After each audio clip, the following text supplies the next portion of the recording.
I didn't even know that came off like that. Wow, that's impressive. What else comes apart on this thing? I'm sure a lot of things. Yeah.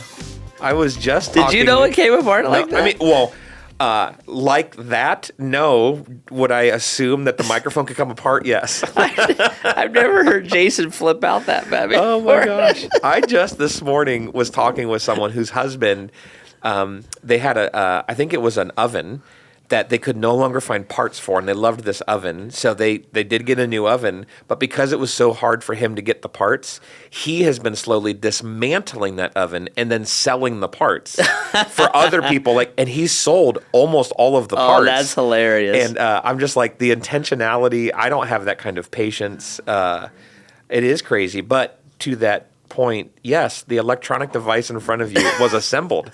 We did that. So you know those home warranties you can buy. Oh yeah. So we bought one. Not the house. The house I bought and redid was uninsurable. Well, it was built like 150 years ago. Yeah. But our house before that, we bought one of those home warranties that covered the appliances, and the fridge went out and the oven went out. So you think about this. Well, I am the guy that will hold out. And so they send a repairman, they duct tape it, and then they were like, I did this with the fridge. Heidi's like, can I please just have a working refrigerator? I'm like, no, we have a warranty. So they finally bought us a new refrigerator. Well, then the oven, the same thing. Like they haven't made this oven in 30 years. I'm like, but we have a warranty. Uh-huh. And so they tried to fix it, and they're like, can't be fixed. I'm like, well, the warranty says. So like both of these are like year-long battles. And Heidi's like, I just want to cook dinner. And I'm like, no, we're holding out for them.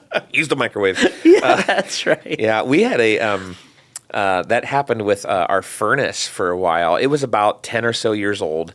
And, well, no, I think it was like 9.5 years old because it had a 10-year warranty on it. Okay. And the repair people came out and they like fixed it. And then a week later it was broke again. And they came out and they fixed it. They came out 13 times, Jeff, to fix it. And what they ended up having to do was basically slowly rebuild part by part the furnace. Yeah. But every time they came out, they could, this is what was wrong, so they fixed that. This is what was wrong. And it all happened within the warranty. And, like, we got really, really lucky because I'm pretty sure that our furnace is going to cost us the better part of $20,000 if it ever needs replaced because it's a geothermal one. Oh, so yeah. it's, like, specialized. It was there before we got there. We're pure on fossil fuel. Yeah. Well, we don't get gas at our house. And so it's either, like, retrofit. And it was, okay, our house, when it was built, was on one of those oil heating, like, boiler systems. Yeah. So that's old school. Yeah. So then the previous owners got the geothermal. So if we're not going to do geothermal, it's retrofit the whole house to a different thing. And we don't get gas still. Yeah. Or put geothermal in again. And it's just like, yeah, this is going to be, we'll move right about when it's starting to go out, I think, is really the answer. But that said, that's a perfect segue. Is it? No, not at all. Not at all. I haven't even introed this. People don't even know what we're listening to yet. Yeah. Thanks for being here for today's episode of Mixed Messages with your warranty experts, Jeff Bogue and Joe Caruso. We are glad you're here. I got an air conditioner out of that warranty. Did you really? I use that warranty so much that they finally canceled the warranty on me. They're like, you're no longer a customer. You're the one person on the planet that no longer gets those spam calls of, hey, we're here reaching out about your home warranty. Yeah. Like, you don't get those anymore. Like, not Bogue. Your $97 a month is not wanted by our company. Well, with so many voices out there, warranty agencies, you name it, news, social media, even comedians and friends, it's tough to know what to think or how to make decisions. Well, we want to help you sort through the noise, how to parse through the warranty language, and think through it in a way that allows us to cut through the mixed messages around us and find the way to Jesus. Let's go ahead and get into it. Jeff, so one of the things that can happen, I think, in our culture today is it's easy to get isolated. Yeah. Now, I'm not sure this wasn't already a trend before 2020, but obviously all the things in 2020 accelerated that in a massive, massive way. But you can work remotely. You can talk to anyone around the world instantaneously, et cetera. There's a lot of work that you don't even really need to do that much communication. Mm-hmm. I can just put my nose to the grindstone and make it happen. And then our culture is black and white about everything. It's part of the motivation to even have this podcast, because people like lock into a thing. They build cynicism about everything that they disagree with. If you combine those two things, I'm isolated, now I'm beginning cynical. What do I do when that stuff starts to win? That's our question today.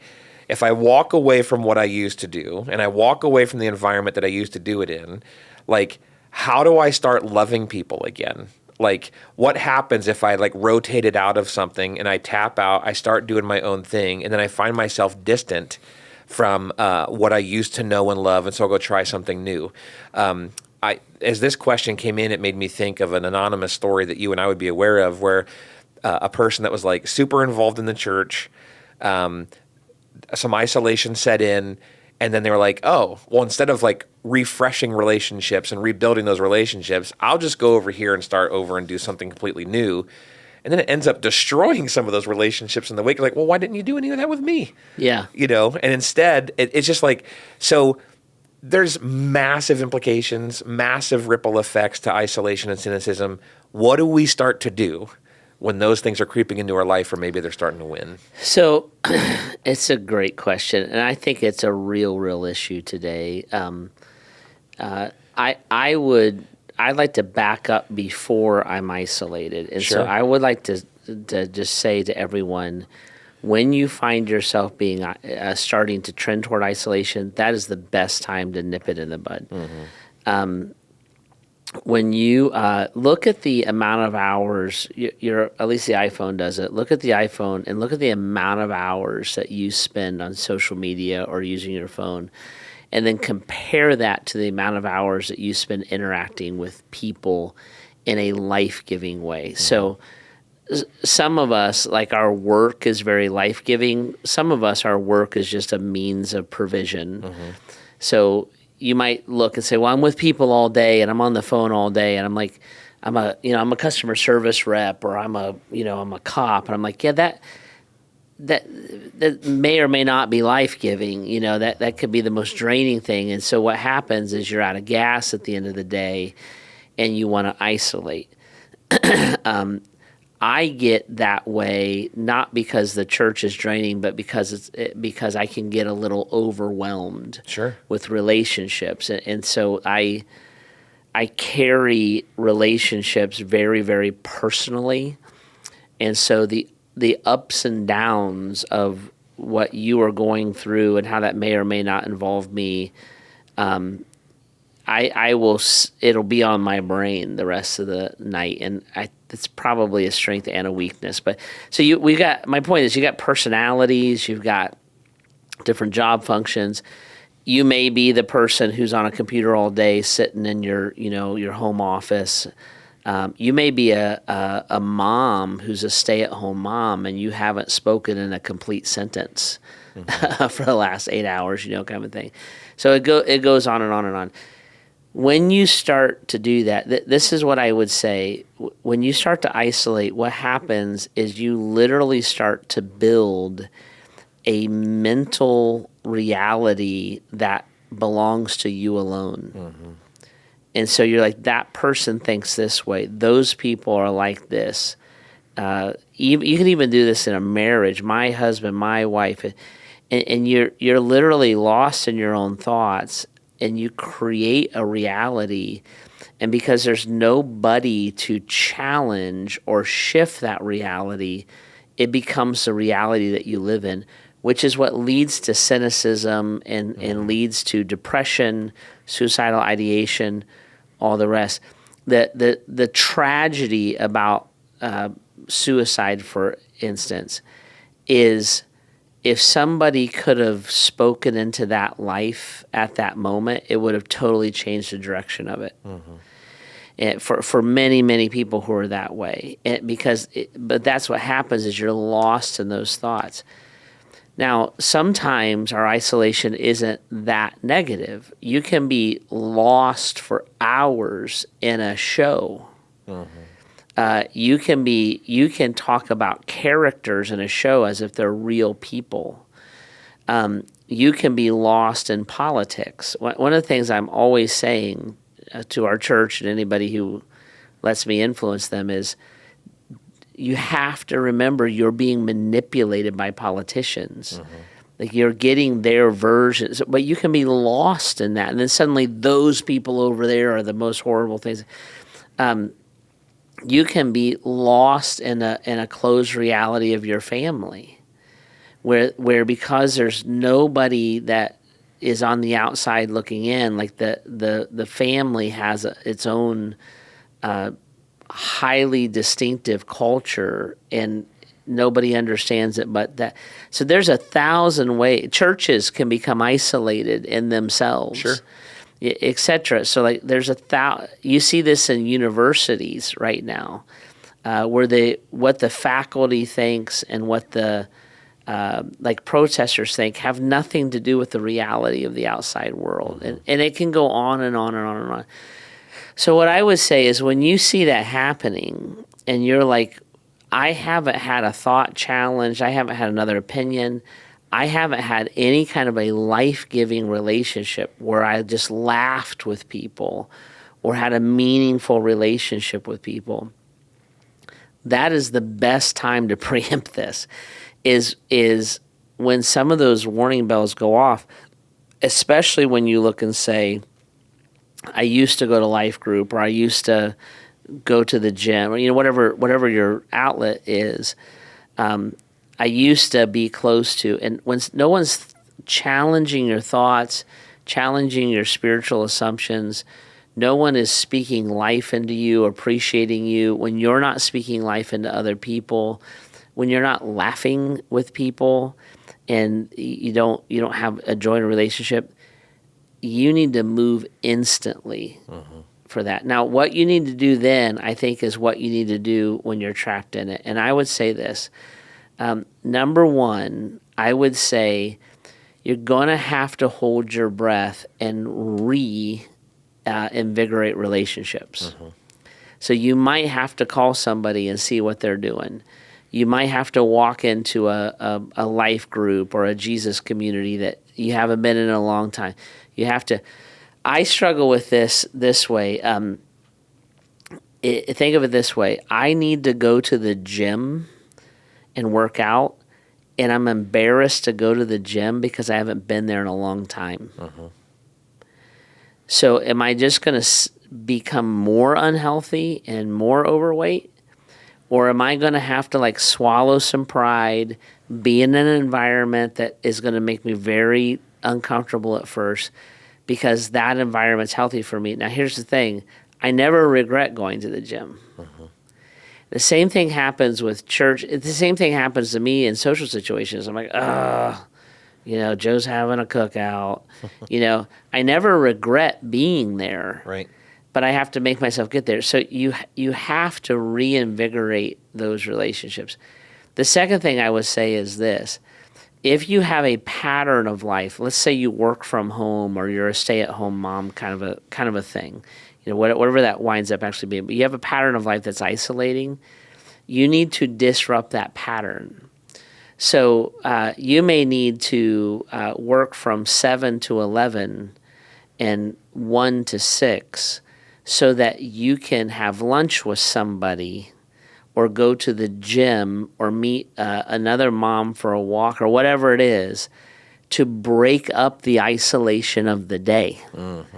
Right? And so we got to get work done, and baby's got to sleep, and whatever your illustration, whatever your reality is, I'm just making stuff up. But I got to break up the isolation of the day. The third thing I would say is this, and I say this lovingly, unless you're sick in bed or there's a blizzard or there's like a all-day thunderstorm, you should not be looking at a screen for any more than half hour, 60 minutes. Now you go see a movie, there's a blizzard and it's a school day and you're like, you know what, guys, play video games. But the whole binging thing, binging video games, binging shows and movies, screens should be a deliberate choice that you make. I'm talking in an entertainment sense. I know we all work off of screens, but in an entertainment sense, It should be a deliberate thing, not a default. If that television goes on the minute you wake up and you fall asleep to it, or it's video game time and it is hours later or shows, you must break that habit, and you must do physical things, you must do spiritual things, and you must do relational things. Because what you are, I say this lovingly, is you're an addict. And the dopamine rush of always being on your phone or playing the video game or watching the movies, it's no different than drinking yourself to sleep every night. So we have to like break those habits. Now, in all of everything I just said, the Lord empowers us that way. And so I would start by admitting that you have a problem and asking the Lord, like, Lord, give me courage, give me faith. I had to go to a place I had not been in a long time. I needed to go. I was a little embarrassed. I was kind of dreading it. And I literally had to say, Lord, give me the courage to walk in the door of this place. Yeah. I did. Relationships were rekindled. I felt great about it at the end. But it becomes a spiritual battle in those ways. I want to press into something you said about like the time you spend on a screen, because I think there's a chance that our listeners, like, if they feel like that's them, that like, oh no, I'm in like the bottom 5% of the population. I might be one of those addicts. I need to flip that script. I think you're right, but that's probably closer to 75% of people. Yeah. Like most people are on their screens for no reason. Not talking about the work stuff, not talking about I did this very on purpose, like I just picked up my phone to play the game that's on my phone. I picked up my phone to just doom scroll. I just decided to watch this because I have nothing else to do tonight and I don't want to really get into a conversation. Like the statistics say that the average person is on their phone for more than 6 hours a day. Yeah. So like if that's the average, don't feel like we're calling you out as the one individual that can't get their act together. What we're saying is the cultural trend, the cultural drift is so pervasive, it has to be deliberately fought against. If I work for 8 hours a day, which very few people do anymore, so it's more like 10. So, but we'll just say 8. I work for 8 hours a day. I sleep for 8 hours a day. That's 16 hours. I'm on the phone on screens for 6 hours. It's 22 hours of my day. Now I know it interchanges, but I'm like, just do some math on it, and then we're like, why are we lonely? And I'm like, well, there's nothing life giving that has help there, and it to me it's a huge problem. We've lost the art of being conversationalists. We've lost the art of being still. We've lost the art of looking deeply into things. You know, I caught myself the other day. I get to live in a very beautiful place. At least I think it's very beautiful. And we have a small river that runs the length of our property. I built a patio, and my favorite place is sit on that patio with a fire and be around the water, right? So I've done that a few times. It's been so hot this summer. Like, who wants to sit by a fire, right, you know? But right. But I've done it a few times this summer. I caught myself the other day sitting out there with a fire, watching a movie, and I'm like, I actually turned it off. I was like, what am I doing? Like, I'm missing the ducks and the blue heron and the bald eagle and the baby deer that was on the other side of the river. And I'm like missing this beautiful, and what's funny is this: the science says one of the most relaxing and refreshing things you can do is sit by moving water. And I'm like, I'm in this perfect, so to say, environment, and I'm like, well, I'm also missing the beauty of my wife. I'm missing the wonder of my children. I'm missing, and that's what isolates us. You just have to work against it. And somewhere, I think somewhere along the line, you have to say, I want my life to be valuable. And if your life is valuable, it has to be invested. And so we'll say things like touch grass, like and there's I get all that. And I'm like, touch grass, but with people. Take a walk, but it sounds like the dumbest, most shallow advice, and it is really difficult for some people to do these simple things. By the way, let me say things like this. This is why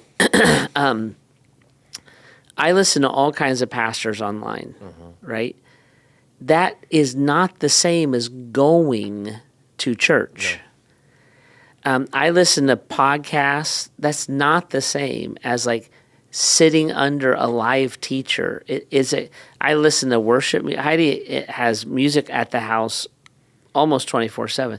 That's not the same as sitting beside somebody and singing corporately. No.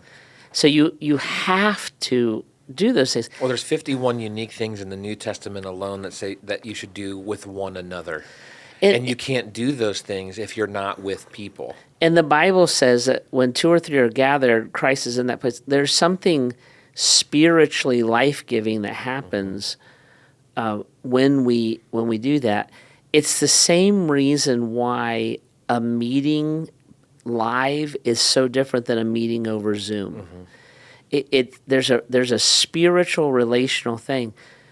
Well, I have to build that into my life. Yeah, and this isn't just an extrovert-introvert thing. Like one of my good friends, he's about as introverted as you come. We used to have this rhythm where we would go almost on a weekly walk together. We were a safe place for each other. We'd talk about all kinds of things, but that's my point. Here's this extreme introvert. He'd talk my ear off for an hour. Yeah. It's not about I don't like being around a lot of people, Jeff. That's not what we're talking about. This is about isolation and relationships. Yeah, and I don't I don't like being around a lot of people. Sure, yeah. I'm not a networker. I'm not a mingler. I kind of am a weirdo that way because of the size of most pastors with a church our size are not like me. And I mean that maybe as a negative on myself. I'm just not that guy. But I can be in a room full of people and still be with someone. The whole afraid of crowd phobia thing. I'm careful. That's not your checkup. Yep. Because when you go to a movie theater, you're in a crowd. When you go to a ball game, you're in a crowd. There's lots of crowd things you'll do. For some reason we apply that in an unbalanced way to the church. Yep. When you go to class at a big school, you're in a crowd. I'm talking about a few relationships that do participate in a collective thing, like going to church or something like that. It is I'll make anybody on this podcast a bet. Here's the bet. I bet you sushi. That if you limited your social media interaction to an hour a day, and you twice a week got yourself out of your isolation and into some kind of a relational interaction with somebody else, take a walk, throw a frisbee, whatever, and if you came to church once a weekend, I bet you in a month your mental health would be extremely better. And this isolation and the anxiety and the depression that's caused by that, I'm not talking about the medical pieces of it, I'm talking about the social pieces of it, would increase dramatically. No, I think you're right on. Relationships are life-giving. Relationships are what we need. And I know not every relationship is life-giving, but that doesn't mean that all relationships are wrong. One of the funniest pieces of advice, Jeff, I ever gave to somebody, and it might have even been bad advice, but I was talking to this guy, desperately wants to meet somebody, desperately wants to have a family, but he's one of the most quiet, isolated, introverted people I've ever met. And I just told him, I said, listen, Jeff, name's not Jeff, but I said, I want you to sign up for the Christian dating app, and I challenge you to go on 40 dates as fast as you can. He's like, what? I'm like, you need to break out of the cycle of being alone and learn how to talk to people again. I don't care if you have 40 bad dates. you need to rebuild this muscle, man. Yeah. Because if you just sit by yourself, you'll never meet anybody. Like, not to mention the fact that relationships are far beyond whatever romantic connection you can make, but like, you have to get out of this rut. And he hasn't taken me up on it, and he hasn't bettered his relational situation. Yeah, still lonely too. Yeah, there's I always appreciate people who I respect people who look and say, I don't like my life and I will do something about it, even if what I do about it makes me wildly uncomfortable. Mm-hmm. And I'm like, it's probably not the answer. It's just the beginning of breaking out of the rut. Right. And guys, I don't know another way around that. You're not going to pray your way out of isolation. You know, you can pray for courage, and you can pray for friendship, you can pray for all that kind of stuff. Serve with people. Mm-hmm. You wind up becoming friends with them. Go to church with people. Volunteer. Serve the coffee or work with the kids. You have to. I like how you described it. It's a muscle, mm-hmm. and you don't let it atrophy. Mm-hmm. And that's what I'm kind of saying. Like, when you have a muscle, what's funny is muscles that atrophy, it's a painful process to let a muscle atrophy. Mm-hmm. When you feel that pain, the solution to that pain is actually to go work the muscle again. It makes the pain go away. Yep. If you're already in that place, I was walking recently with a loved one who did probably a total of 20 weeks in the hospital. Mm. And so you get really weak, right? So what he would do is, in order to regain his strength, he would like stand up and walk in circles around his hospital room. Mm-hmm. Now that would exhaust him. But he's like, if I don't get out of this bed, and I said to him, and he agrees with me, I'm like, the bed is what kills you. Mm-hmm. And that's what happens socially. Like, the isolation is what kills you. Yep. And our listener is like, right. I'm like, so you have to not isolate. Mm-hmm. And these little things do it, but I pray that the Lord will give you courage. Pray that the Lord will give you endurance, because if you tend to isolate, like your buddy who goes on the first date is not going to find love. Mm-hmm. No. So you have to stick at it. Pray the Lord gives you relationships. Serve and volunteer with people. Be around people. And it will pick up pretty quickly, because other people are lonely too. Mm-hmm. And you don't have to be a social butterfly if that's not who you are. No. You just can't be isolated. You just can't be isolated. And if hanging out with people once a week is what you got, mm-hmm. I'm like, okay, well, go to church, sit in a service and learn, and then volunteer the next service, mm-hmm. and then go rest the rest of the day if that drains your batteries. And I want to encourage one last thing. If you don't discover whatever you're picturing as the ideal relationships, friendships, connections, community, something is always better than nothing. So, like, if you find yourself in a small group and it's not everything you wished and hoped it would be, that's not an excuse to not do them anymore. Like, being around people is always, always, always, always, always better than isolation, even if they're not perfect. Yeah. And so, like, this is the Lord maybe giving you a lifesaver here. Like, jump back in and be around people. And I would say if you literally are not sure where to start doing that, reach out to Joe or myself, mm-hmm. or one of the staff of the church, and we'll try to help steer you. Just email us, or stop us in the lobby, and we'll try to help make that happen. Absolutely. Well, if you've got questions you'd like us to tackle or you'd like us to help, just as Jeff said, please reach out. You can even do that at bath.gracechurches.org/mixedmessages. Send them our way. We'd also love to hear how these conversations are helping you, maybe what steps you're taking, so don't be a stranger. Reach out, let us know. And if you're enjoying the podcast, make sure you subscribe, follow, rate, and review, and help others find it too. And of course, we'd love to see you at Grace this weekend, maybe hear about how you're getting connected or hear how you need to get connected. So thanks for jumping in with us today as we continue to seek God's voice through all the mixed messages around us. See you next time.